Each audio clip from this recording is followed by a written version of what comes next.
Good morning, everybody. In today's video, we're pouring a garage floor. So they're gonna put a little aluminum shed on top of this, and we showed up today, put these forms up. We're on the last part here, last little thing, having them do a little digging. We got Frank here, William, killing it. We're listening.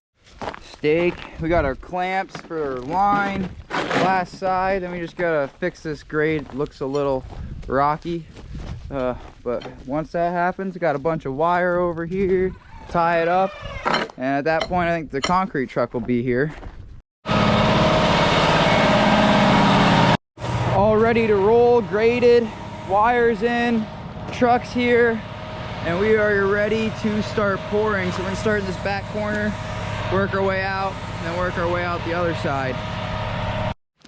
So we got our poured, bull floated, edged this and magged the edges over there. So there's going to be like aluminum garage that goes on here, so they want no edge on the other three sides except where it goes in with the cars.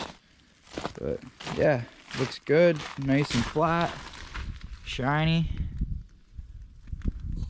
Now the hardest part of the day is, you know, sitting here waiting for it to get hard, because it's pretty cold. It's like 40 degrees. And yeah, so we put some accelerator in there and hot water, so hopefully we're not sitting here all day. Alrighty, just touching up a little bit, got her all seal troweled. That's it for today. Just gotta clean up and head out. Oh, I lied, I gotta come back tonight, and I'm gonna put blankets on here and saw cut tomorrow. Showed back up this morning, stripped the forms. These are the last two we're cleaning up.